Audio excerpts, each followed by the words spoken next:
அமைதியாக இருந்த விசிகாவின் ஆதவர்ஜுனா மீண்டும் வாயை திறந்து திருமாவை திக்குமுக்காட வைத்துள்ளார்.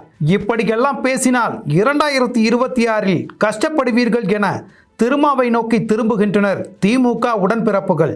பெஞ்சால் புயலால் மக்கள் பாதிக்கப்பட்டிருக்கும் சூழலிலும் ஆளும் கட்சியான திமுகவிற்கு முட்டு கொடுத்து கொண்டிருந்தால் அம்பலப்பட்டு போவோம் என களத்தில் இறங்கி அடிக்க தொடங்கியுள்ளார் விசிகாவின் ஆதவர்ஜுனா. அவர் வெளியிட்டுள்ள அறிக்கையில், கடந்த 10 ஆண்டுகளாக தமிழகம் தொடர்ந்து இயற்கை சீற்றங்களை சந்தித்து வருகிறது. ஆனால் அதை எதிர்கொள்ளும் கட்டமைப்புகளை மேற்கொள்ளாதது வருத்தத்துக்குரியது.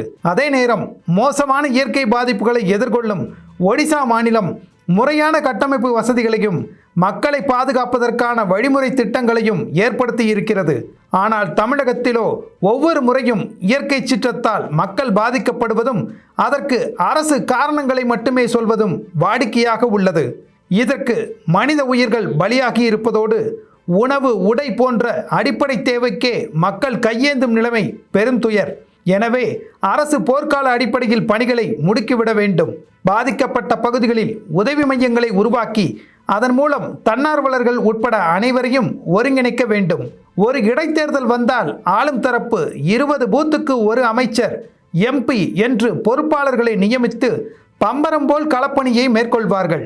இவ்வாறு இடைத்தேர்தல் பாணியில் பாதிக்கப்பட்ட மக்களுக்கான அடிப்படை தேவைகளை தீர்க்கும் பணியில் அரசு இயந்திரம் ஏன் செயல்படவில்லை? முழு அமைச்சரவையும் இந்த பணியில் பங்கெடுப்பதே அவசியம். குறிப்பாக கிளை, ஊராட்சி அளவில் பாதிக்கப்பட்ட பகுதிகளுக்கு அமைச்சர்களை பொறுப்பாளர்களாக நியமித்து அடிப்படை தேவைகளுக்காக கையேந்தி நிற்கும் ஏழை எளிய மக்களின் துயரை அரசு விரைந்து துடைக்க வேண்டும். மருத்துவ குழுக்களை நியமித்து முன்னெச்சரிக்கை நடவடிக்கைகளை விரைந்து மேற்கொள்ள வேண்டும் என்று திமுகவிற்கு பாடம் எடுத்துள்ளார். இந்த அறிக்கையை தொடர்ந்து விசிக தலைவர் திருமாவளவனுக்கு கடும் சிக்கல் உண்டாகியுள்ளது. இனியும் ஆதவர்ஜுனா இப்படி பேசினால் 2026ஆம் ஆண்டு வரும் சட்டமன்ற தேர்தலில் தனித்து விடப்படுவீர்கள் என அறிவாலய தரப்பு திருமாவளவன் தரப்புக்கு பதிலடி கொடுத்துள்ளதாகவும், மக்களிடம் அம்பலப்பட்டு நிற்பதா அல்லது எப்படியாவது கூட்டணியில் ஒட்டிக்கொண்டு இருப்பதா எனவும் திகைப்பில் ஆழ்ந்திருப்பதாக செய்திகள் வெளியாகி வருகின்றது குறிப்பிடத்தக்கது. திருமாவளவனின் அனுமதி இல்லாமல் ஆதவர்ஜுனா எதையும் பேசிவிட மாட்டார் என்பது அறிவாலய தரப்பின் குற்றச்சாட்டு. இப்படி இருக்க கூட்டணியில் மாற்றம் ஏற்படும் என்று விமர்சகர்கள் கூறி வந்த கருத்திற்கு திருமாவளவன் தொடர்ந்து எதிர்ப்பும் தெரிவித்து வருகிறார்.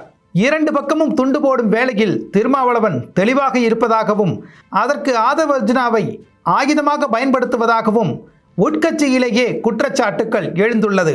எந்த பக்கம் போகப் போகிறார் திருமாவளவன் என்று கடைசி நிமிடம் வரைக்கும் தெரிய போவதில்லை என்று அரசியல் விமர்சகர்கள் கருத்து கூறுகின்றனர்.